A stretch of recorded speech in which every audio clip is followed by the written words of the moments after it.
This is a Kolsch. It's a clean, refreshing, delicately balanced German ale that's fermented cold and best enjoyed fresh. In this video, I'm going to do my best to make one. Now, let's make some beer.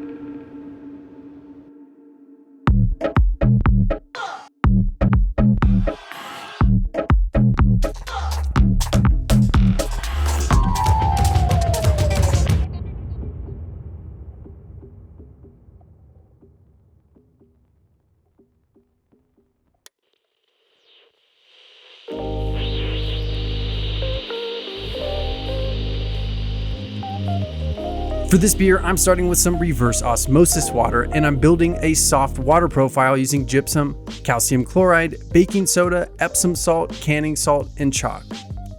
Since this beer is so delicate, it's important to keep the water profile super simple. For the grain bill, I'm going with 86% Pilsen, 7% Vienna, and 7% white wheat, all from proximity malt, but you can easily make this style with 100% Pilsner malt.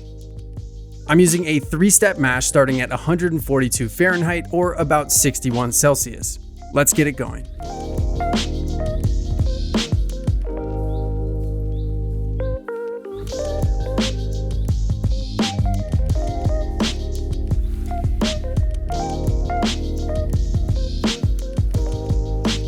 I'll keep mashing this in until everything is nice and saturated, and then we'll start a 30-minute timer for the first step of the mash.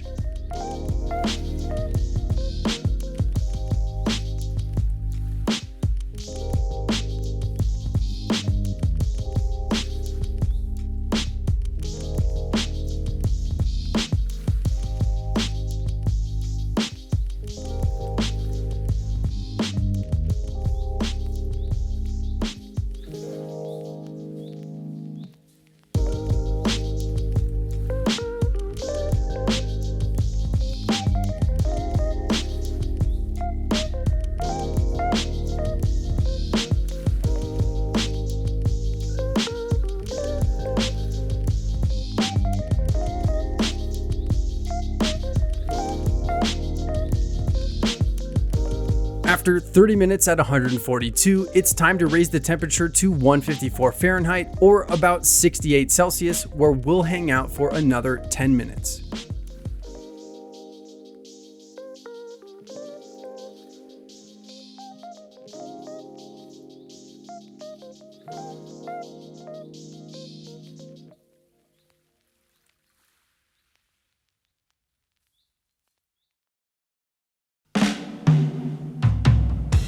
Okay, it's been 10 minutes since we hit 154, so it's time for a quick mash out step at 170 Fahrenheit or 77 Celsius.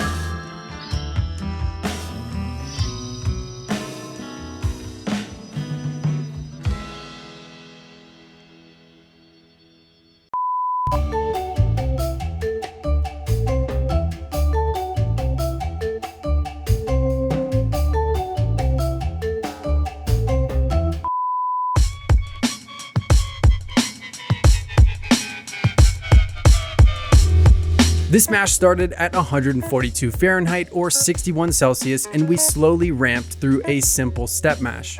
Time to yank these grains and get our boil started.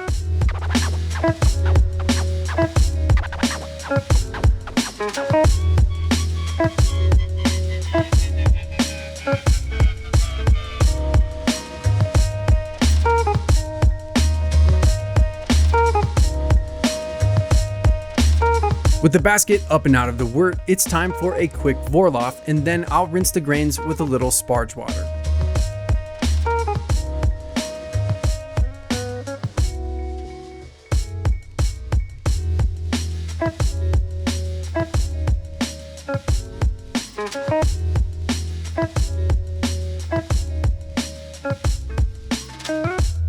We're up to a full boil and it's time for the first hop addition.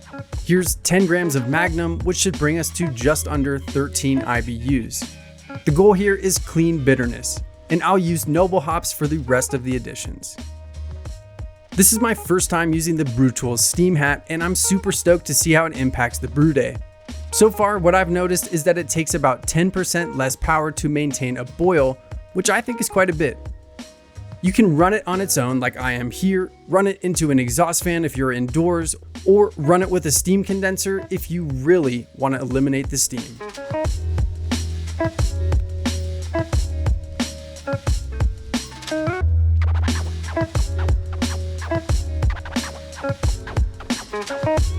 Alright, we've got 15 minutes left in the boil and it's time for the next hop addition.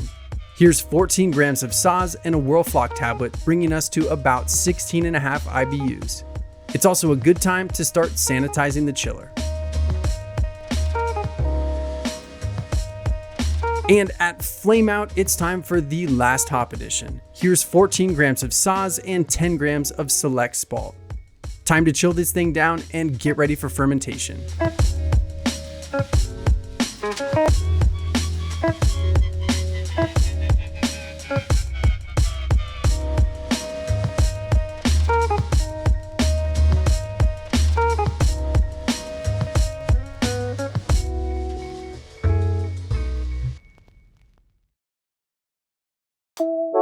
Since Kolsch is a delicate beer style, any fermentation-related off flavors will be easy to pick out. For that reason, you want to use a yeast starter and make sure your wort is well aerated. For this beer, I'm using Imperial Dieter and I'm fermenting at 60 Fahrenheit or about 15.5 Celsius. This should minimize esters and hopefully give us a super clean and bright beer in a relatively short amount of time. By the next day, this thing had already dropped about 20 points, and a week later, I let the temperature slowly climb to room temperature to finish up. Let's see how it turned out.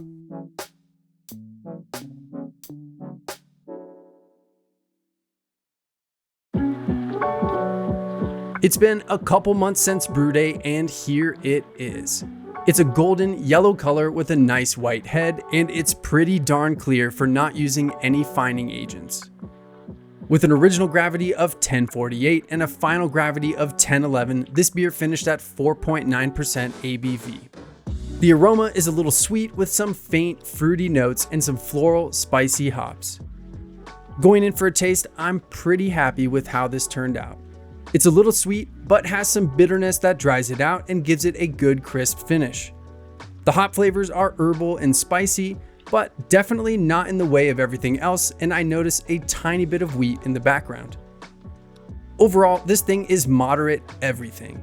Moderate aroma, moderate body, moderate bitterness. This just feels like a beer that could fit into just about any situation, and I'm stoked to start sharing it with friends. My name's Dan, this is Hops and Gnarly. Thanks for hanging out with me today. I'll see you again soon.